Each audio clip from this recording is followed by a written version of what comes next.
જય હિન્દ, જય ભારત, જય માતાજી। હું દાહોદથી શ્રી અર્જુનસિંહ ગંભીરસિંહ બળદવાળ।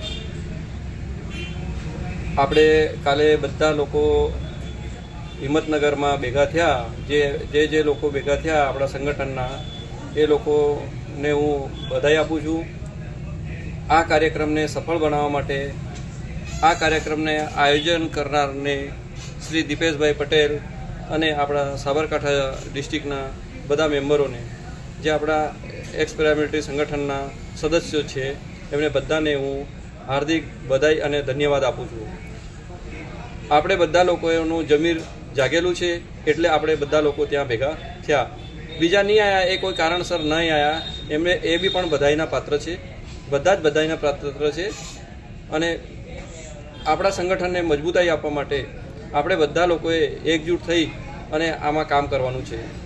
હું દીપેશભાઈ પટેલ અને આપણા સંગઠનના સદસ્યોને એક વિનંતી કરવા માગું છું, તમારું આ સંગઠનને મજબૂત કરવા માટે તન મન ધનથી આપણે બધાને આ સંગઠનમાં સહયોગ કરવાની જરૂર છે। કાલે આપણે બધાએ ભેગા થઈ અને ત્યાં એક સરસ કાર્યક્રમનું આયોજન કર્યું। સરકારને, પબ્લિકને પણ એક મેસેજ ગયો કે ના, આ પણ એક ફોર્સ છે અને ફોર્સના સદસ્યો પોતાના જવાન માટે જે વીરગતિ પ્રાપ્ત થયેલા છે, શહીદ થયેલા છે, એ જવાનોને પણ આ લોકો સાથ સહકાર આપવા તત્પર છે। તો સરકાર કેમ તત્પર નથી? માન લો આપણી જે માંગો છે એ માંગો માટે પણ સરકારને તત્પર થવું પડે।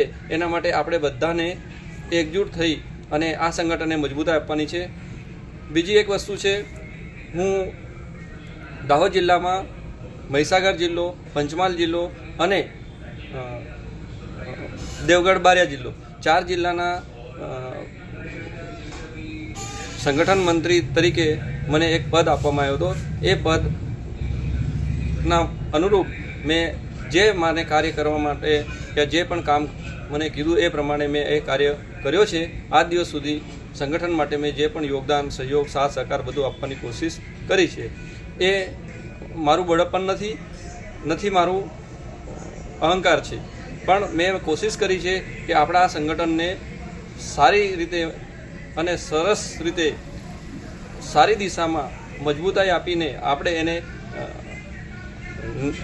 લાસ્ટ સુધી આપણી જે માંગો છે એ માંગો સુધી પહોંચાડવા માટે આપણે બધાનો એકજૂટ અને એક સાથ સહકાર જરૂરી છે।